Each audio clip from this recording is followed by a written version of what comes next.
Alright, what's up everybody? It's Herschel Froome from High School Top 200, and this is Top 200 Podcast. Getting back into this week,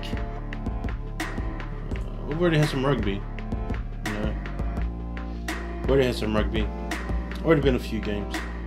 And look, if you're new to this, if you start off right, if you're new to this, if the first time you're watching, go on and like and subscribe and comment, all that kind of stuff on the YouTube channel. Also on my website, when you go onto hstop200.com, click on some ads, so that Google can give me some money. And because this is all funded by myself, I don't have financial backing from anybody or anything like that. I just do this myself. So when people talk, and if you ask me or say, talk about my staff,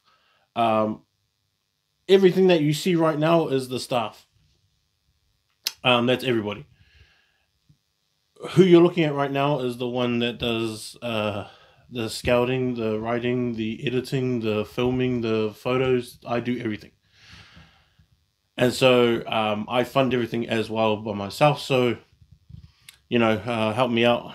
Let me, click on some ads, give me some kind of revenue, stuff like that. And if you're keen to jump on and help, hit me up, send me an email, send me a message. I'm always online, and always on my laptop, on my phone, talking back and forth with a bunch of people. I talk to a lot of people, by the way, a lot of people all day.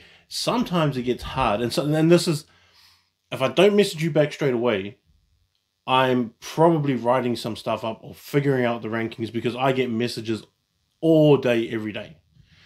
And it's great. Like, I like it because I like interacting with people and I like listening to, but then, don't be offended if you think that I'm trying to dodge anything that you're saying or like not message you back, things like that. It's just because sometimes I have to cut it, and then I've got my daughters as well that I look after. And so I do everything around here,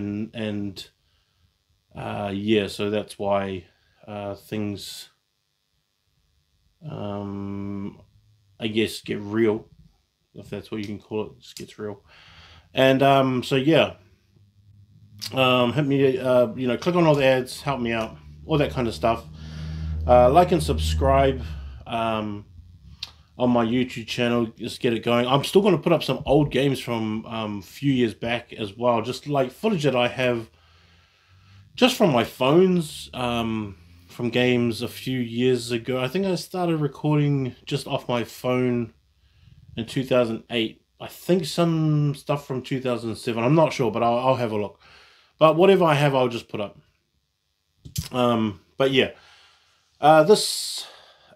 This week has already started in terms of games. They had Silverstream and Palmy Boys playing in Palmy the other day, Tuesday, and that's one of their traditionals. And honestly, it was such a crappy day. It was so bad. The rain was so bad. It was so slippery. It was kind of a hard game to watch in terms of, you weren't really going to get anything out of it.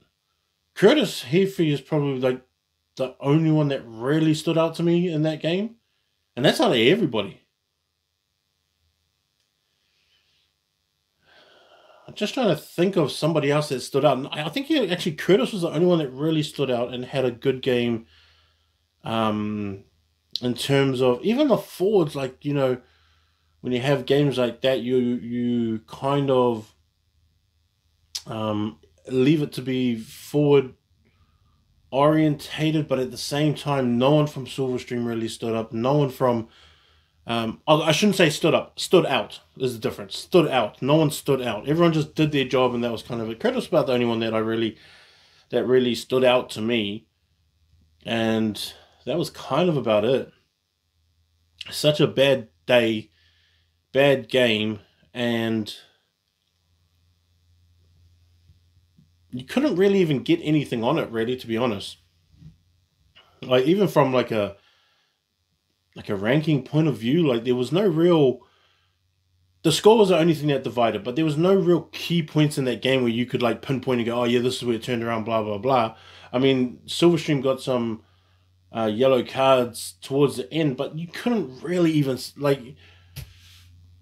Even when I was watching it, the ref would be the only one that could really see what was happening. And like when you play in those really muddy, wet kind of games, you don't really see that much down in the rucks, or even you kind of have to guess where the ball is most of the time and all that all that kind of stuff. So um, I don't know what to sort of take from the game. Palmy won 13-12, and that was like right at the end of the game, and that was controversial as well. And I don't like to blame the refs for this, but that went on for quite a long time. And I didn't go back and count the penalties within that, but I think they were on their line. Palmy was on Silverstream's line or within their 5 meters for at least 13 minutes, something like that. Because I remember looking at the clock and being like, oh, okay, then we'll see how long it takes for them to get out and see how far Silverstream can sort of defend and go down and maybe get past halfway. Just thoughts like that, like how different kind of scenarios and what's going to happen. And they didn't even get out of that 5. They played along that within that 10-meter line, and that was about it. But it was for ages. I think it was at least 10 to 13 minutes, something like that. There were so many penalties, so many knock-on infringements, all that kind of stuff that happened. So I think there were 2 yellow cards that happened, and I don't know. I can't really call it. The ref is the only one that can really see what's going on, and so that was one of the other. The other game was St. Bernard's and Hatuporo was playing. I did like the game. And St. Bernard's won and should have. I kind of think that they could have won by a bit more.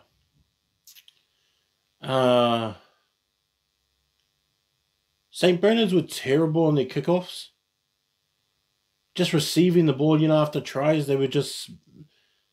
That's kind of how it was. It was kind of that St. Bernard's will score a try, Hatuporo will kick off, St. Bernard's will drop the ball on the kickoff, and then Hatuporo will spend 6 minutes, 7 minutes having a go, getting penalties, scrums, lineouts, not score a try, and then St. Bernard's will go all the way back and then score another try, then kick off, and it just repeated itself. That's kind of how the game was the whole game.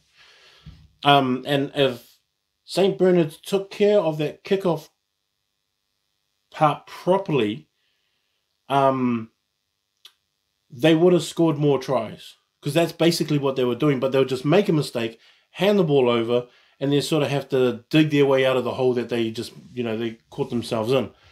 And,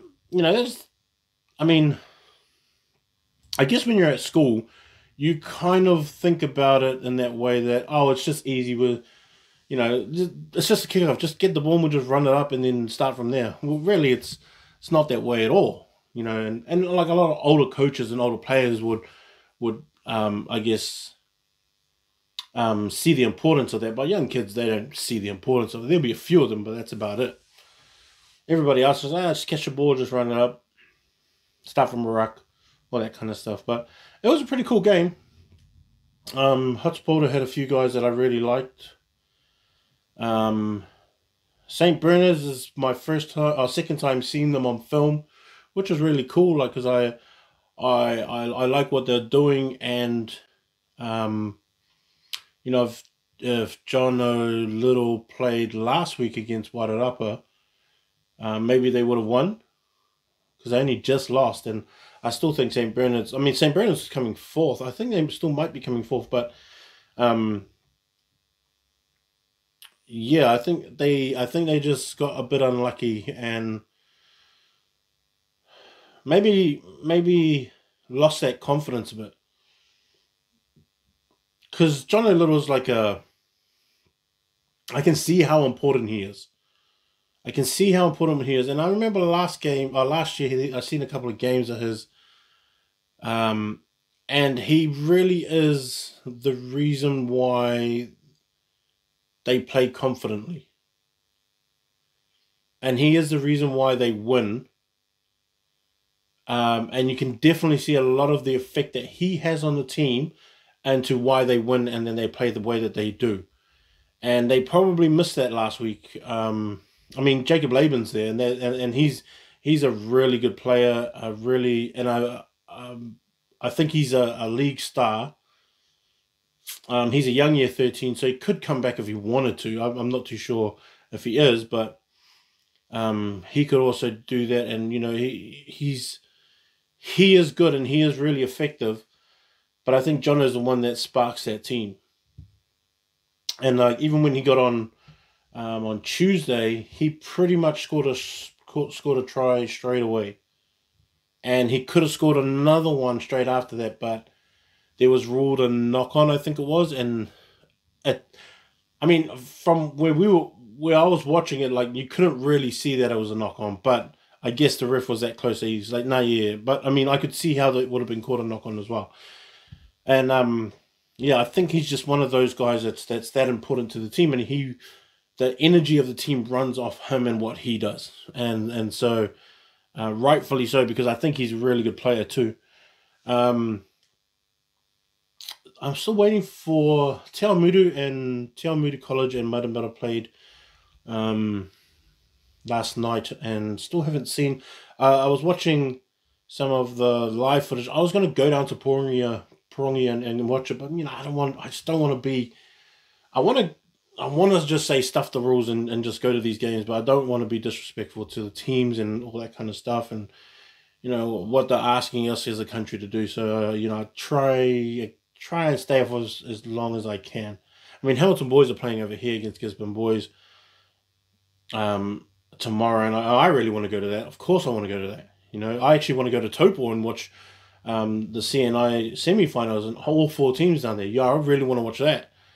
I just don't want to pick I just don't want to be. I want to be more of an example than anything else. If we're asking kids to obey the rules and obey the laws and all that kind of stuff and be respectful, like why shouldn't we? So unless I get special, I don't know, get special permission from, I guess, King Country because they run that, then I would go down. If I get like some kind of media pass or whatever it's called, I'll go down. I mean, I don't even see myself as media, but I guess that's kind of what I am. But that's going to be a good game. I'm waiting for the one today. Is like the Shirley Boys and St. Thomas. That's the one I want to watch. And I think it's getting a live stream, which is going to be pretty cool for my afternoon anyway. Late afternoon, because I think it's at 3:15, something like that. That's going to be a big game because I want to see Felix Faitili go off again. Montel's the other one I want to watch. Cole I really like. Tama. Freak the number 8. The big kid. He runs like a league player too. He must be a league. I can't remember what his name is off the top of my head, but the other ones I want to go to see. Surely I've seen all year and I really love what they're doing, and the back line is almost there, I think. And they've just got to play themselves into some consistency and then try and run up the score. This is really going to be like a league game because even like guys like Uriah and Pele, like guys like that, there's just a lot of league players in this game of rugby, and so I don't know. It's kind of like a league. Who would win in league?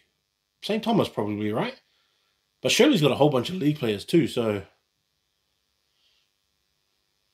I know that'll be a pretty good one. If there was a league tournament nationals this year, which NZRL are pretty silly to just cancel it from the beginning of the year, especially when they have flipping Condor Sevens going on still, and then they just cancel theirs straight away and be like, oh no. I mean, Shirley should send up a team. St. Thomas should send up a team, obviously, because they're two really strong league teams. But then, I mean, why wouldn't those other schools? I I mean, St. Bees would probably have a good one, wouldn't they? They'd have a good league team.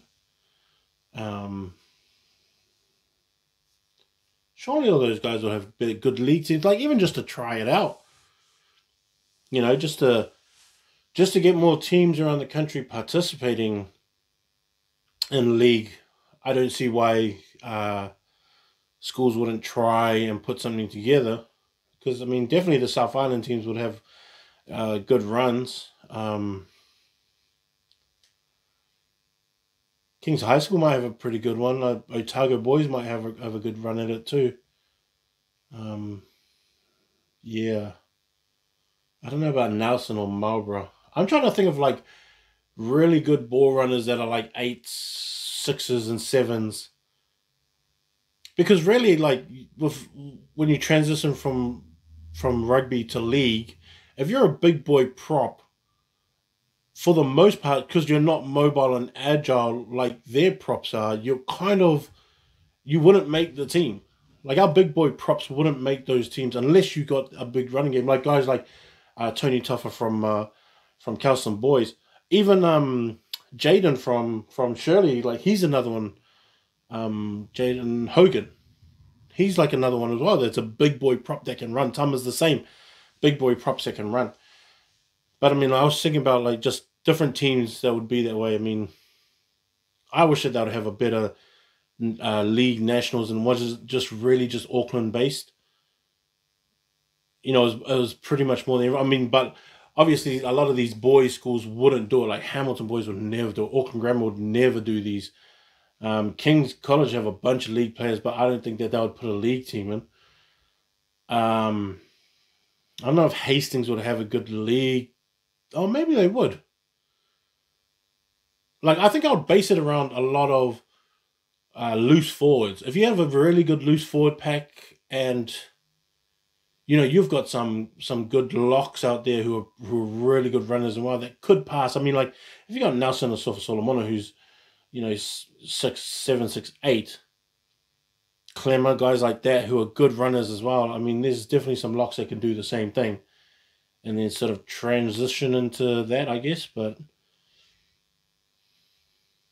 yeah. Anyway, off topic. I'm waiting for the game tomorrow, today as well. So on Saturday, Hamilton Boys. So when we do this rundown, it's top 25 teams first, and then I go through sort of the competition. So the number one team in the country is Hamilton Boys playing against Gisborne Boys. I think it's pretty easy to pick that Hamilton Boys team. Gisborne's a bit too young and a bit too. They don't have. This is from what I've noticed about watching them this year. Is Gisborne don't have a good flow on their team in the backline. The backline to me is where they struggle, and they just don't get a good flow and rhythm into their backline running their plays. The forwards are all good. It just seems like when it starts going into the backline, it's never a good rhythm. It's like a stop and start, and then they don't actually make a lot of ground. I don't know if they should be putting more of those loose forwards in there. Maybe have a bit more of attack from the forwards going into the back line, but there's never really like a good flow of even phases. Sometimes they don't string a lot of phases together, which is to me is a bit worrying. I mean, they have some athletes out there, but it's just not clicking right now. It's just not clicking. The other big game is the New Plymouth and Napier, and I've got it wrong on my website. It's actually down in the gully in New Plymouth, which is a big game. I would drive out to that one if I could. I think I would rather go and watch that game than stay here for the Hamilton Boys game. I'd rather go out there and then watch them in Napier, New Plymouth Boys and Napier play, because that's a pretty big game. Who I think will win? I have a feeling that New Plymouth is going to edge them out, and it's not going to be a big score. I think it's going to be pretty low, because both teams are pretty good defensively. They really do play really good defensive rugby. New Plymouth are really good in the line, and guys like Rowan and that and Shea, they all play really good, solid defense. They don't usually get pushed back or pushed around, and it's kind of the same with Napier. So someone's got to make a break, and I think Jack Parker's probably going to be the difference maker in that game, and then Jade Stock has to be the counter for that, and then Ethan also has to be the counter for that as well. But then when you got Matua Robinson, and then you got Levi, Jonah, two Fijian wingers, I think that might be a bit too much for the Napier side. And then, I mean, like Bethel and Uffa and them are good. But I just think that New Plymouth might have a bit too much in that back line. And I think the forwards kind of cancel each other out. But there's some good young forwards like Gus Brown and Max Ratcliffe, and then also Josh. But then those are probably the 3 year 11s that I'll look out for. I really like them, actually, like that. Seeing them at under 15s and then seeing them transition into first 15 1 year out of under 15s has been really good to watch, and they've really picked up the game. I think Gus is actually the one that's played better than the other two. Gus has actually, I guess, positioned himself into 6 where he should be, and I think he's going to stay as 6. But him and Max are gonna, Max and Malacia, Gaggle are going to be the difference makers for that team. And they're going to be strong next year. That's the other thing. That loose forward trio from Napier is going to be really strong next year. And they're going to be a problem for a lot of teams, especially when Gus and Max catch up past this year and then get over in the summer. But if I was those three, I would train together in the summer. Just those three, and just work on their fitness, work on their agility, work on their, mechanics and all that kind of stuff, and fundamentals of their position, and just come back real strong, because those three are going to be really good. Silverstream and Aotea. Silverstream's ranked 9th. After losing, I don't know how far they're going to drop down, but they play Aotea. They have another game tomorrow. They'll win against Aotea. Christchurch and Rangiora is going to be the game that's going to be real important down there in the UC Championship, with Christchurch ranked 11th and then Rangiora ranked 17th. I think Rangiora might win this game. Here's my feeling, is that if Rangiora win, they're going to win close. If Christchurch boys win, they're going to win by like 20 points and just blow them off the park. I don't think Christchurch boys will win a close game. I think they'll go down to Rangiora. But if Rangiora lose, I think that it's going to be by a lot of points. And it's not going to be because they're going to be better. It's going to be that they were psyched out. Mentally, they lost the game. But then when they come to close games, I think mentally Christchurch boys will lose because Rangiora has got them, where they want them, kind of thing. And it's just not something that those two teams mix with. Having close games and Christchurch just winning close games. Usually they blow them out, but then Rangiora can win as well. If Rangiora win, I think Rangiora is going to win just the close games, the battle, and win that way. But if Christchurch win, it's going to be by a bunch of points.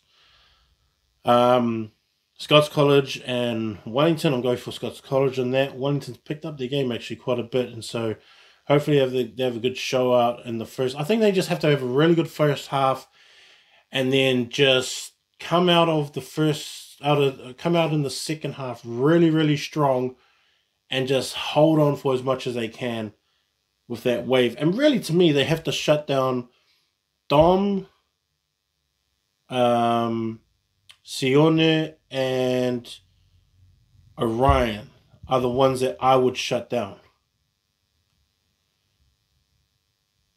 And then just make do with everybody else. Make sure that Hans Leota on the edge, that you cut off that pass before it gets to him. Because once it gets to him and he's out on the edge and he's matched up with someone else, it's not going to go well. Because Jonty Bird and that, they don't play out on the edge. They play in the middle of the field, but they're just so effective as well.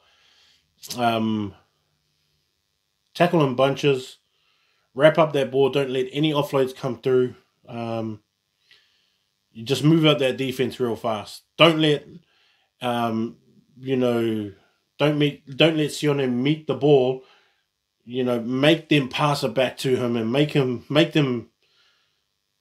run from deep. Don't let him hit the ball on the line or anything like that. Just push that line up real fast and put pressure on Orion. That's the way I would stop him. As I would do it that way. Just make sure when you're pressing up real fast, press up real fast with the intent to tackle Orion as well, because you don't want him to step you and fend you and then go, because he can break open easy and just find players. He just finds them. He's just that good. Palmy Boys in Rotorua. That's going to be that game is going to be the Moeska Cup game. And then the winner of those two will go into the semis. I wonder if there's actually, I've got to double check that. I'm not too sure if they're having a semis for Super 8, but I'll check and then I'll make sure I put it up. But that one is for the Moeska Cup as well. So Palmy could actually end up with it if they win. I don't know. That game's going to be a close one. The matchup that you'll probably want to watch in that is Elijah Crosswell from Palmy Boys. Actually, the two captains. Jordan's not a captain. Jordan Hutchins and then Elijah Crosswell as well. Those two, the 8 and the 7 from both sides. That's probably going to be the real good matchup to watch and just to see how that goes as well. I think Haruto Takahashi and Nessa Tito is probably going to be the other one. That would be a good matchup. Raymond Tuputupu. If Raymond's back and he goes up against Dana, that would be a good matchup. I would like that one. But they got to do something about Luffle. Luffle and Leo Gordon. I still think put Te Hamana in second 5. And if Junior's back, that would be a good matchup. But yeah, I still think Tim Hamana will be better at second 5. That's just my call anyway. Palmy, I think, will win that one, and they might take that trophy. Actually, no. I'll change my mind. I'll go to Rotorua because they had such a hard game in that Silverstream game, and I think it's going to be too taxing on their bodies and tiring as well. So I think I'll go for Rotorua on that game. Fielding and St. Paul's.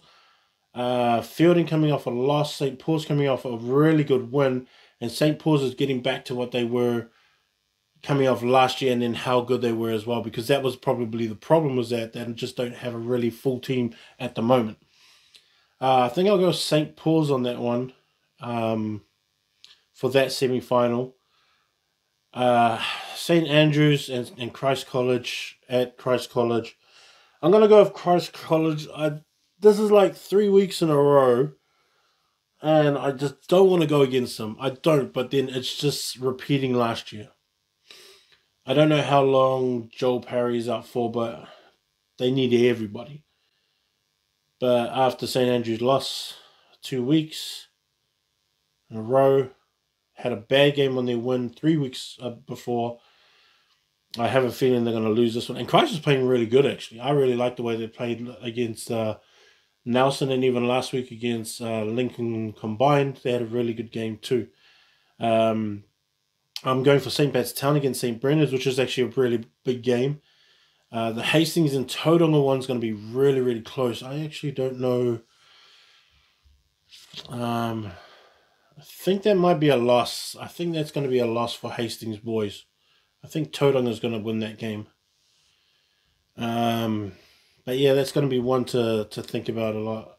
But yeah, I think I'm going for Tauranga in that game. And the Waikato comp, Kaukauroa against Forest View. I think I'll go for Forest View. I don't know that much about Kaukauroa. Actually, I don't even know where that is, and that's in Hamilton or Waikato somewhere. I'll go for Putaruru over Hillcrest. I'll go for Cambridge over Fraser. In the other semi-finals, the CNI comp, St. Peter's and Wanganui Collegiate. I think I'm going to go with Wanganui Collegiate on this. I really like St. Peter's and what they're doing, but I know that their Wanganui Collegiate forward pack is really, really good, and that's where I feel like St. Peter's struggles is in that forward pack, and that's where I think Wanganui Collegiate is going to win. But if the forward pack stands up and that backline gets going, you know, it's going to be a struggle. But having Harry Godfrey and for Whanganui Collegiate and then Dawson Smith at St. Peter's, that's going to be a good matchup of the first fives. Maya George from St. Peter's and Adam Lennox from Whanganui Collegiate is going to be a good matchup at halfback. I think Quinlan Tupou and Blake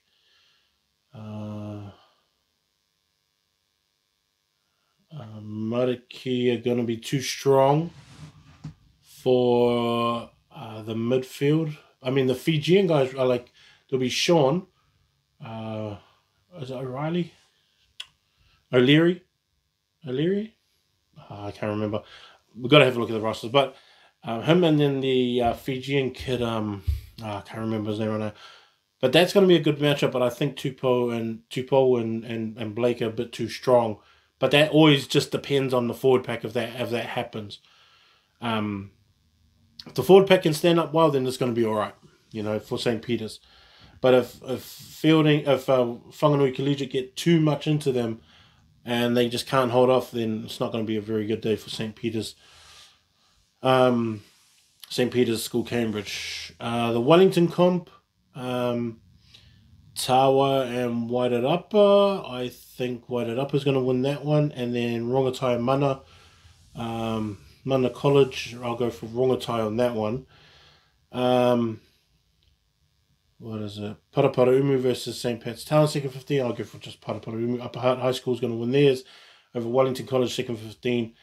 Hibs and Wainuiomata, I'll go for Hibs. Kapiti College against Porirua College, I'll go for PC. Taita College against Scott's second 15, I'm going to go for Scott's second 15 on that. Nainai College against Onslow, I'll go for Nainai. And then Hutt Valley against Bishop Viard, I'll go for Hutt Valley on that. Waimea combined against Timaru, I'm going to go for Timaru on this one. I don't think Waimea has been playing that great, and Timaru's coming off some really good games of wins and a loss, so I don't know, I just have this feeling about Timaru winning that one. Marlborough Boys College should take care of Aoraki combined, even though Aoraki had a pretty good game last week, so I don't know, I guess we'll see. But Nelson, I think, will beat Lincoln combined, and then Mid Canterbury combined going to lose to St. Bede's College, and that's the UC Championship. There's actually like a few, like I was watching today, right, and obviously, those are all the games for the week, for this weekend anyway. But I was watching some, talkback basketball, right? And I was kind of thinking, and they have this thing about chasing the ring. And chasing the ring is, in basketball terms, and those that don't watch basketball, is just you switching from one team to another to win a championship. So, like, they got angry at LeBron because he changes teams. They got angry at KD because he's changing teams. They got a little bit angry at AD for switching. Damian Lillard from Portland gets angry that everybody's changing teams. But all of that is because there is this pressure that is put on your career as a basketball player to not be a great that doesn't win a ring. So like I'm a hard out Jazz supporter ever since I seen them for the first time in like I think it was 90 I think it was about 93 or 94. The first time I saw the Jazz and it was on a VHS tape. Dads and uncles, you can explain what that is to kids. And I saw them for the first time from an American family that lived not far from us in Samoa on the same campus. And then I just happened to go to their house, and then he goes, "Hey, you want to come watch some basketball?" I was like, "Yeah, I'll watch some basketball." I didn't even really know what basketball was, really. I knew what the game was. I didn't really know what NBA was. Walked into their house, and then I saw the Jazz because he was from Utah. And so I was watching the Jazz, and I just saw Karl Malone and John Stockton for the first time. And I thought, holy crap, these guys are mean. And then that's how I became a Jazz fan. Now, Stockton and Malone are greats in the game, but don't have rings. Charles Barkley is a great in the game that doesn't have a ring. Patrick Ewing is a great in the game, doesn't have a ring. Reggie Miller is the same. So all these guys that are greats don't have rings, and that's kind of what they base their legacy on, when it's not that true. It's not that true to say that the rings is decides how good you actually are, because then you got a guy like Robert Horry who's got 7 rings. He's nowhere near close to being a great. He's got more rings than Michael Jordan, so the argument doesn't really hold up. Even when you have someone like Bill Russell, and you've got, what's his name? Casey Jones, I think his name is. All these guys that were with the Boston Celtics, and they won 11 straight, won 13 in his whole career, and they don't consider Bill Russell as the greatest because he's got the most rings.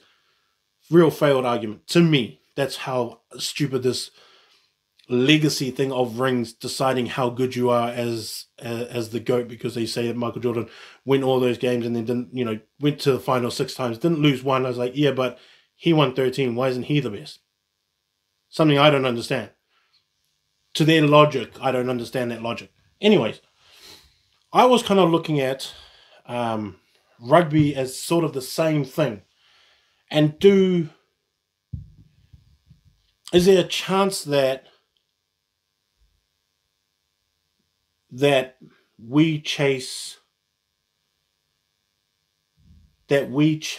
the World Cup? Do we chase the cup? The Rugby World Cup moment. Do we chase that moment? Does New Zealand rugby, I guess, have Samoans and Tongans and Fijians play for the All Blacks to chase the cup? And they pretty much did it first before everybody else did, the All Blacks did, right?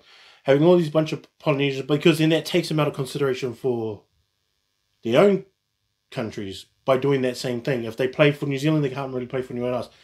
Play for Australia or England or France or whatever, which is going on now. You don't really play for anyone else. So the All Blacks, is that what our thing is not just it's not just winning, but we're also chasing the World Cup. Everything is in preparation for the 4 years of the World Cup. Because if that's the case,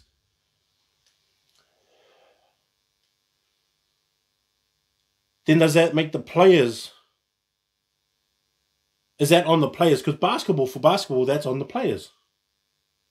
The players are made out to look real bad because KD is not winning at Oklahoma and he's going, sorry, Russ, I'm going to go. And then he goes to the Warriors and he wins. And that's on him that everyone's going, well, they're hating him. Why doesn't that same hate transition over to the All Blacks when they're making Samoans, Tongans, and Fijians, where they kind of sort of trap them, that they give them a jersey and then they can't really play for anybody else after that? Because now we're having that same argument that guys that have left New Zealand, have been All Blacks, left New Zealand, and now they want to play for Samoa, Tonga, and Fiji, but they can't because the rule says that you can't. But no one looks at New Zealand or at the All Blacks or at the Wallabies or at France or England as chasing the cup, right? And that being like a negative thing. But shouldn't that be a negative thing though? Like, shouldn't that have like a negative, I guess, shouldn't that be a negative thing on the All Blacks that they're just, it's like they're capping guys so they don't play for anybody else, but they're keeping them strong here. And then, because, I mean, let's be honest, that when guys that know that they're not going to be All Blacks for long, after they played for the All Blacks, they go overseas so that it boosts up, being an All Black boosts up their paycheck. You get more on your paycheck if you're an All Black and you go overseas. It's just the way that it is. And so, like, I was always I was kind of thinking about it. It's just like, well, why isn't there like a negative connotation on that? There, like a negative, aura about that. It's just like, well, you guys are just making someone's on the Fijians. Just, you're chasing the cup by sort of trapping them in this black jersey. And then Australia started doing it with Samoa's Tongan Fijians over there, and then now England and France are doing it. And pretty much everybody is doing that now. And the only ones that leaves out is Samoa Tongan Fiji, because then they don't get, I guess, all the other players that are left out when they don't make the squads. And I think for me, like, just being Samoan is that, like, well, that's kind of hard. That kind of sucks. Especially if they're not wanted, and then it's just like, well, you just can't play for them anymore because you've already played for somebody else. And they kind of just sit back, right? Even when they're not wanted, they still can't play for somebody else. And obviously that diminishes the game. And that's something that I've always thought about. And it's kind of like thinking now, is just like, well, maybe the All Blacks are just chasing the cup. I mean, does it even have any, I guess, loyalty to the country? Like, has it passed that? Has it passed the loyalty part of it, where it's just like, no, we don't want to win for New Zealand. We're just chasing the cup so we can get another World Cup. Not for our country, but just for the brand of the All Blacks, keeping it as the All Blacks. We're just keeping that 87% winning rate or whatever it is. But we're also doing it by chasing the cup, by trapping players in that All Black web of you can't really get out once you're in. And everybody else around the country has got their own webs. Because I was kind of looking, I was just like, well, I mean, because obviously money is the factor. For All Blacks, well, I guess it can be both. I mean, for the All Blacks, it'd be like money as well, but also that they're keeping up the brand of who the All Blacks are. And I love the All Blacks. They're my favorite team. More favorite than the Chiefs, Jazz, Chargers all combined. I love the All Blacks among, way above everybody else. But at the same time, that does have this feeling of being unfair,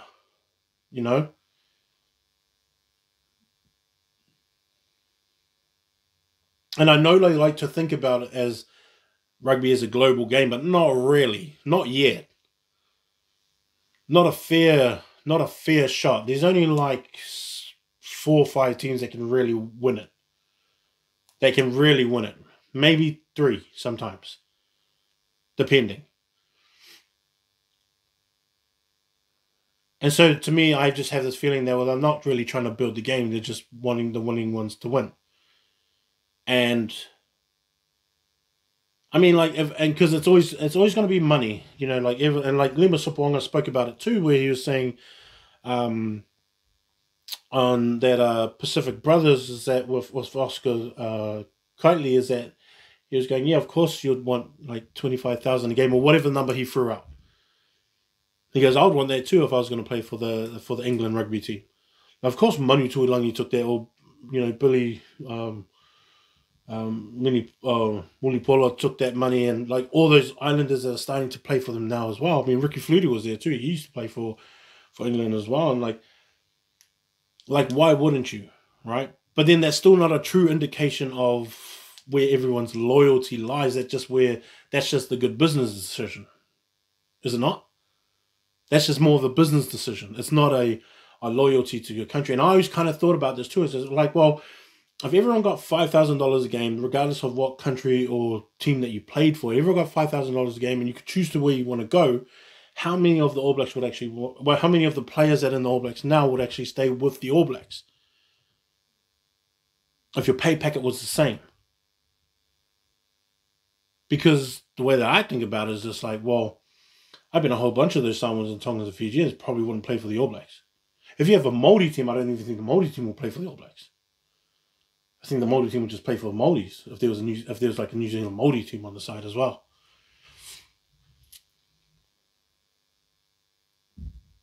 But that's just like a money thing, isn't it? It's a great business decision to do that. It's not a loyalty thing of who you want to be with, because if everything was fair and everyone was getting the same and there was no favoritism and pay or anything like that, I think I think maybe this is just like wishful, hopeful thinking, is that most Samoans would just play for Samoa. Like that Manu Samoa squad will be pretty massive and pretty good. Like I was looking through, and I kind of like looked through all the Super Rugby teams, and this is just Super Rugby Samoan players. And I just looked at it and thought, oh, well, what if all these guys just played for Samoa, like for Manu Samoa?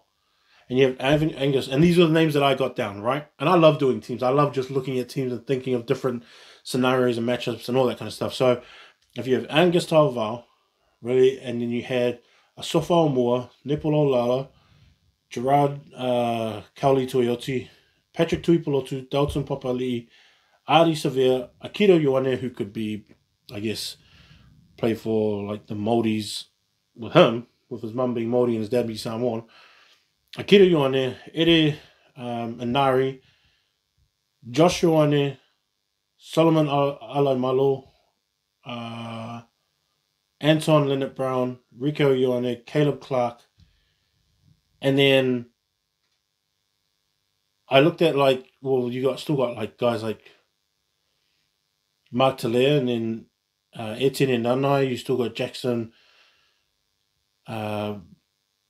Garden Bishop, Seal Tompkinson, the Umaga Jensen twins with Thomas, and if you had Thomas and then Peter, and then you still got Alex Fido, and then Danny Tuala and Chase, Tia, you still got Ben Lamb and Vince Ussell. You still got all these kind of guys right now. I was kind of like looking at all these. I was like, well, that's a massive list. Because you still got Ezekiel Lundermouth, you still got Michael Alarator, Naito Akoi, Duplessis Karifi, Marino Mikaele Tu'u. Then you still got Daniel Leonard-Brown, Joshua Sefa Scott. And then I was like looking, I was like, well, then I just looked at Australia, I thought, well, you still got Scott Seal over there, you still got Hunter, that kid, what's his name? Paisami, Hunter Paisami over there. Jordan Pitaya, I think his name is. And I was just looking at all these guys, or even Alan Alarator, like Michael's brother. But I was looking at all these guys, right? And I was thinking, well, those names all together, I was thinking, well, yeah, of course we'd be able to beat every other team. I don't know how much of that would be. Would that even be an argument then of who would be the best? Because then you could look at the Tongan team and go, flip, you can get all these Tongan guys in the team. Then you're looking at a really stacked Tongan side as well. Even Fijians. You're going to have a stacked Fijian side.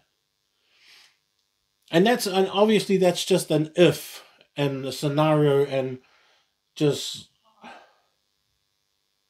a hypothetical if everything was fair. Obviously it's not, because England's going to get a bunch of money.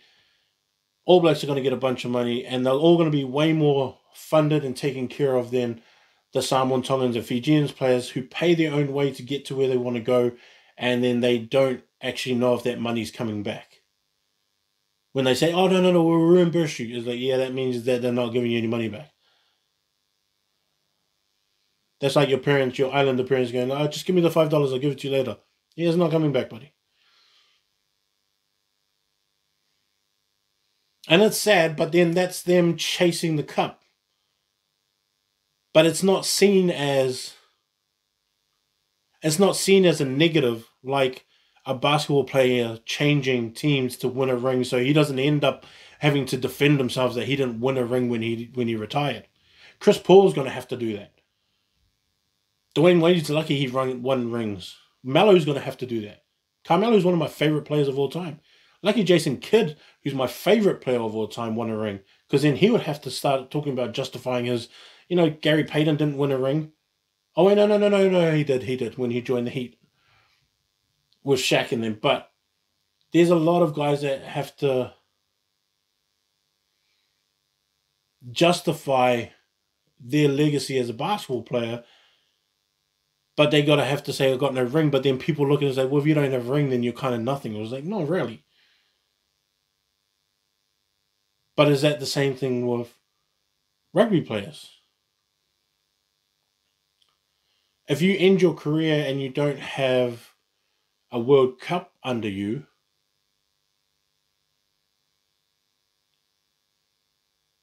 does that make you? Does that dim your career as a great? I guess. I mean, Michael Hooper is probably one of those guys, right? Is it Hooper or Cooper? No. Hooper. The open side for Australia. I mean, he hasn't won a World Cup. He didn't win a World Cup, right? Or still hasn't. But is he going to end up like one of those guys that didn't? That didn't win one? I mean, look at some of the South Africans that went through and then didn't win one. John Smith won one, I think. But then, they'll just not judge the same. And I was kind of thinking, well, maybe that's I don't know, what do you call that? What do you call that in rugby terms? Because there's got to be something for it, right? It's got to be something, and it's not going to be against the players, but then the players also have to make that decision too. But then it doesn't become a loyalty decision, it becomes a business decision. Just the same thing with, I guess Kalen Ponga is one of the better examples of like, well, yeah, of course he's a Kiwi. And he considers himself a Māori, but he considers himself an Australian when he plays NRL and has to pick a jersey because they get paid more, and he gets paid more when he goes and plays Origin. I mean, James Tamo did that. I guess was one of the first players. I guess one of the first players to do it, being an openly Kiwi guy, and then he goes and picks Australia. And it is purely just on money. Like, that's a business decision. And I'm not saying that they shouldn't make those business decisions, but then it does actually, to me, it kind of just demeans the jersey and that you're actually playing for, especially when they talk about the jersey. I love this jersey. It's like, well, do you? Because if this money thing wasn't around, are you going to be picking that jersey or not? And I've always had sort of a problem with that, especially in the league where, I don't know, like some of the guys are just like, well, bro, you're not even Australian. I think Benji Marshall was kind of like that too, where he's just like, well, no, I'm not Australian. Like, easily Sonny Bill Williams could have done that too. He's just, when he's been there since he was 16, 17, and then, played for New South Wales and what is it called? The younger grades that they have, the SG ball and stuff like that. But then he's just like, no, I'm a Kiwi. He's like, I'm Kiwi Samoan. I'm not even Australian at all. But it becomes a business decision, and then I think you just have to go, well, as a business and loyalty, because then that also means that, well, then you're just chasing something. And it's not, if you're chasing the ring, you're not chasing to win for that team. You're just chasing for, I guess, for the financial security that it's going to bring you. Because if they said to you, well, once you have All Blacks on your rugby resume, then that gives you an extra 20,000 a year or 40,000 a year. I don't know what the exact number is, but then yeah, it must say something. I mean, Springboks are probably the same thing that they have to deal with too, but they have to deal with it from the lower levels where they're getting French teams coming in and taking their schoolboys. Now, it's not that hard taking a school. It's not that easy to take a schoolboy, a really top schoolboy, especially from New Zealand. In South Africa, they're struggling with that now, and it's getting worse. But they have different problems over there that are way different from ours. But it's the same thing that's going on there, is that they're just making business decisions. They're not making loyalty decisions. And that's where I kind of like tell kids as well, that people out there is just like, there's no loyalty in sports. Don't think that there is. If you're still thinking there's a lot of loyalty in sports, then you're going to get done over. There's no loyalty in sports at all. Doesn't matter who gave you your first start, who gave you your first opportunity. Your time is going to run out when it's no longer loyalty and it becomes a business. So you just take care of yourself. You know, if you want to leave a team, just leave a team. Make it that kind of thing. That's where I'm kind of thinking about it now, is just like, well, if you're chasing the cup and you're leaving it up to the players, but you're sort of diverting them from what they really want to do by showing them some money, then they're going to choose the business decision, which is the All Blacks decision to chase a cup. But it's not a bad thing in rugby. Because all it's really talked about is kind of like, well, you guys are taking players that are not even born there, or they're not even raised there, or they're not even, some of them can't even speak English sometimes. Like Malakai Fekitoa, his English was kind of terrible coming out of Wesley. And because he was from Tonga. Repeating couldn't even speak English for ages. He even said it in his documentary. He's like, I couldn't even speak English. He was like, yep. All Islanders are, yeah. All Islanders do that. They can't speak English and they play rugby. Yeah. It was like, oh, bro, he doesn't even know what you're talking about. So it's like that kind of thing, is that, well, now you're put them in a position where you're going, okay, I'm going to pay you this much, you get this much. And then they make the decision, but it's based off something that they're going to get. But then the rugby unions aren't looked at as that kind of thing where you're just chasing to win the World Cup. Because obviously right now the Bledisloe doesn't mean anything right now, because we're just dominating Australia in that position where they, sometimes I don't even think they want to mention the Bledisloe Cup as a motivation, because that motivation thing is gone. But at the same time, it's just like, we're not chasing a percentage on our wins.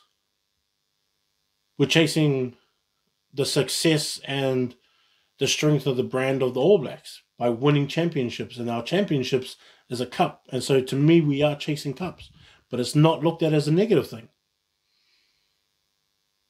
And I think, why? Why not?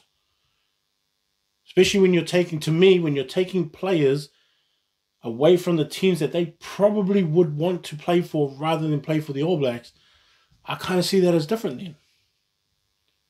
Or are those two things the same conversation, or are they different conversations? And this is me just asking. I don't know. I'm just thinking out loud here to you guys and seeing what that is. Because obviously, the guys that I just named, and I have,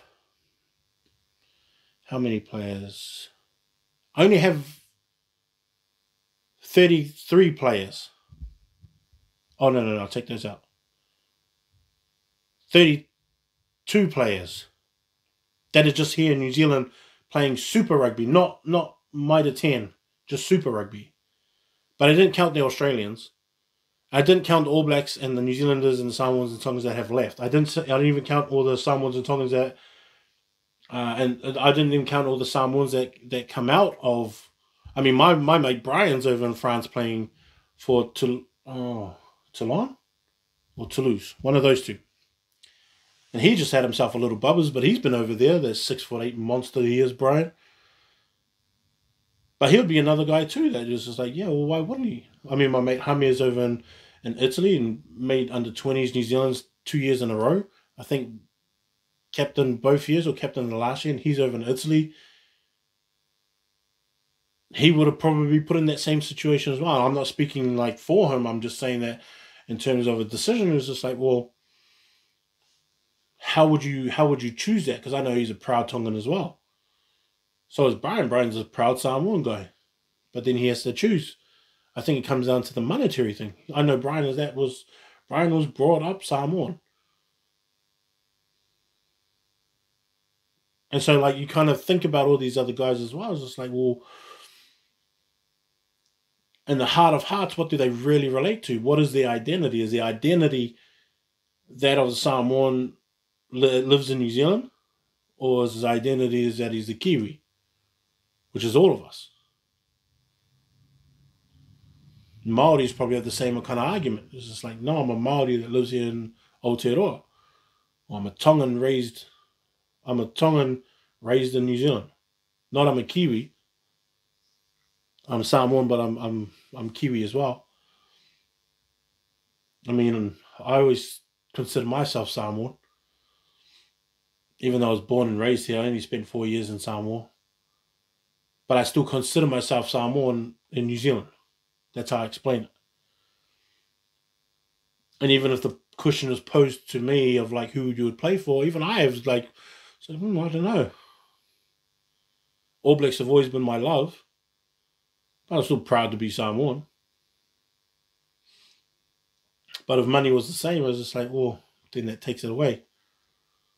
Do I play for the team that I love the most, or do I play for the country that I love the most? If you've been to Samoa, it's pretty bloody fantastic. It's kind of what you think about. But that's just my thoughts anyway. I just thought that was an interesting crossover, and just the way that I was thinking, the way that it is, I guess, stated, and the way that we see things as well, is what is classed as something that is then negative, and then who is the negativity placed on, the players or the teams or the organizations? Because there is something negative, and I know that they've tried, or they say that they've tried, but I know that there has been meetings, whatever meetings you're talking about, Samoans and Tongans have actually being able to, Samoans, Tongan, Fijian, actually being able to go back to their country, that their blood country, I guess, what they identify as, or who they identify themselves as culturally. But then it's just not passed, and everyone likes to point the other finger of who's not doing this. But I mean, that's why Hale Tupoli and Seilala Mapuso and some of those guys. Who's the other one? There's somebody else. But I mean, that's why they started up that, this Pacific, let me get it right, Pacific Wellness, fighting for Pacific Islanders. The Pacific Rugby Players Welfare. And I guess Eliota Sapo is he's the one that fights for it as well. Fights for the rights of Polynesians, Samoans and Polynesians and stuff like that. And, he'll be a great guy to have in there too. I mean, but I think we just got to do better. There's got to be something that fixes this. There's got to be some kind of end to all of this. And I'd like to think that money's not going to be a factor, but it's going to be a factor 100%. But then what leniencies are you going to give us? Give someone talking to Fijian players. What's the leniencies going to be? Things like that. Anyways, that's my little rant and ramble. Thinking out loud. But this is High School Top 200. Get down and... Oh, no, I can't really tell you to go to see the games. Well, live stream it however you can. And, keep it out. And then Monday morning meeting, I'll be back with another podcast, letting you know how the weekend went, my thoughts and stuff on all the wins and rankings and stuff like that. But that's me, Herschel Fruin, Top 200. Peace.